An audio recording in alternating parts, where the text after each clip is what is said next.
প্রিয় ও স্নেহের 2025 সালের নতুন বছরে ষষ্ঠ শ্রেণীর ছাত্রছাত্রী বন্ধুরা, আশা করি তোমার সবাই ভালো আছো। আজ আমরা যে বিষয়টি নিয়ে আলোচনা করব ষষ্ঠ শ্রেণীর ফার্স্ট সামেটিভ অর্থাৎ প্রথম পর্যায়ক্রমিক মূল্যায়নের গণিতের কোশ্চেন পেপার নিয়ে। দেখো সরাসরি স্ক্রিনে তোমার ষষ্ঠ শ্রেণীর ফার্স্ট সামেটিভ অর্থাৎ প্রথম পর্যায়ক্রমিক মূল্যায়নের গণিতের কোশ্চেনটা দেখতে পাচ্ছ। ফুল মার্কস তোমাদের রয়েছে 30 আর সময় তোমাদের রয়েছে 1 ঘন্টা।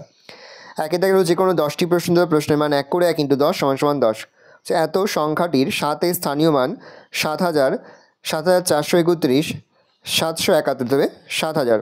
পর হচ্ছে এত সংখ্যাটিতে 4-এর স্থানীয় মানগুলির সমষ্টি কত দেবে 4,404। প্রদত্ত রোমান সংখ্যাগুলির কোনটি সঠিক নয়? তবে LLX XII প্লাস XC সমান কত LII। 165/180কে লঘিষ্ঠ আকারে প্রকাশ করা হবে 11/12। পরস্পর দুটি মৌলিক সংখ্যার গসক কত? উত্তর 1। 347 সংখ্যাটি সব থেকে কাছে 100-এর গুণিতককে পূর্ণ সংখ্যায় লেখো। উত্তর হবে 300। প্রকৃত ভগ্নাংশের মান সর্বদা <1। 48-এর সব থেকে কাছে 10-এর গুণিতককে পূর্ণ সংখ্যায় কত? উত্তর হবে 50। চিহ্ন ও প্রতীকের সাহায্যে প্রকাশ করো x, 8 এর থেকে ছোট। উত্তর হবে x কে <8। তোমার ভাইয়ের বয়স x বছর, তুমি ভাইয়ের থেকে 3 বছরের বড়, তোমার বয়স কত? x + 3। শূন্যস্থান পূরণ করো। 1 সরলকোণ = 2 সমকোণ। প্রদত্ত রোমান সংখ্যাকে হিন্দু আরবিক সংখ্যায় লেখো। LX হবে 60। দুই যে কোনো 4টি প্রশ্ন দেওয়ার, প্রশ্নের মান 2 করে 2 × 4 = 8। প্রথম 0,536, 0.335, 0.3354, 0.52 সংখ্যাগুলিকে মানের ঊর্ধ্বক্রমে সাজাও। মান নির্ণয় করো। 5 পূর্ণ 1/2 ভাগ 13/2। দুটি সংখ্যার লসাগু গসাগু যথাক্রমে 252 ও 6। সংখ্যা দুটির গুণফল কত? এটা কিন্তু খুবই গুরুত্বপূর্ণ একটা প্রশ্ন। ছোটো থেকে বড় সাজাও। 0.534, 0.52, 0.513, 5.34। চিহ্ন ও প্রতীকের সাহায্যে প্রকাশ করো। y, 10 এর থেকে বড় নয়। সংজ্ঞা লেখো। স্থূলকোণী ত্রিভুজ। দুটি সংখ্যার গুণফল এত, একটি সংখ্যা 5 হলে অপর সংখ্যাটি কত? এই অঙ্কটি কিন্তু খুবই গুরুত্বপূর্ণ। সরল করো। 728 × 9 বিয়োগ 72 ভাগ 8 এর 9। তিনি দেখে রয়েছে যে কোনো 4টি প্রশ্ন দেওয়ার, প্রশ্নের মান 3 করে 3 × 4 = 12। 360 বিঘা জমি 20 দিনে চাষ করতে 4টি ট্র্যাক্টর লাগে। 1800 বিঘা জমি 10 দিন চাষ করতে হলে কটি ট্র্যাক্টর লাগবে?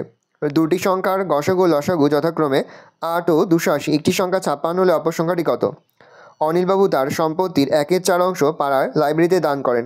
বাকি 1/4 সম্পত্তির অংশ স্ত্রীকে দেন। বাকি অংশ 2 ছেলের মধ্যে সমান ভাগে ভাগ করে দেন। অনিলবাবু স্ত্রীকে ও 2 ছেলের প্রত্যেকে কত অংশ সম্পত্তি দিলেন? তোমার কাছে 15 মিটার লম্বা সাদা ফিতে আছে। আমি 1/3 অংশ কেটে নিলাম। তোমার কাছে কত মিটার ফিতে পড়ে এলো? একটি ছাত্রাবাসে 20 জন ছাত্রের 30 দিনের জন্য 150 কিগ্রা খাবার মজুদ আছে, কিন্তু 30 কিগ্রা খাবার নষ্ট হয়ে যায় এবং 5 জন ছাত্র বাড়ি চলে যায়।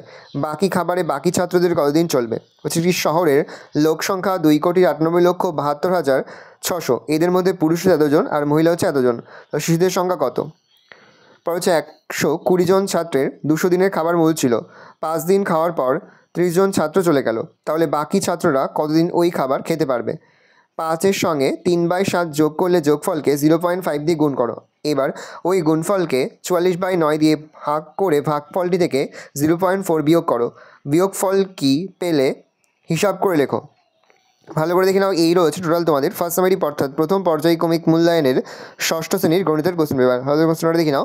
আশা করি ভিডিওটা ভালো লেগেছে। ভিডিওটা ভালো লাগলে ভিডিওকে লাইক করতে ভুলবেন না। আমার নতুন হাত লাল ক্লিক সাবস্ক্রাইব প্রেস করে পাশে বেল আইকন প্রেস করে যখন নতুন করে ভিডিও আপলোড করি সবার ফার্স্ট নোটিফিকেশন পেয়ে যাও। আর এই ভিডিওটি তোমার বন্ধু বান্ধবী আত্মীয়স্বজন সবার মধ্যে কিন্তু অনেক শেয়ার করে যেতে বছর ষষ্ঠ শ্রেণীতে পড়ছে। আমরা কিন্তু ইতিমধ্যে ষষ্ঠ শ্রেণীর প্রতিটি বিষয়ের সিলেবাস, প্রশ্নকার এবং নমুনা প্রশ্নপত্র কিন্তু আপলোড করে দেন। এখনও পর্যন্ত সেই ভিডিওগুলো না দেখে থাকো, ভিডিওগুলো কিন্তু তার দেখে নাও। তোমাদের সকলকে জানাই আগাম পরীক্ষার অনেক শুভেচ্ছা এবং অভিনন্দন। আশা করি সকলের পরীক্ষায় খুব ভালো হবে। ভালো তোমার কোশ্চেনটা দেখে নাও।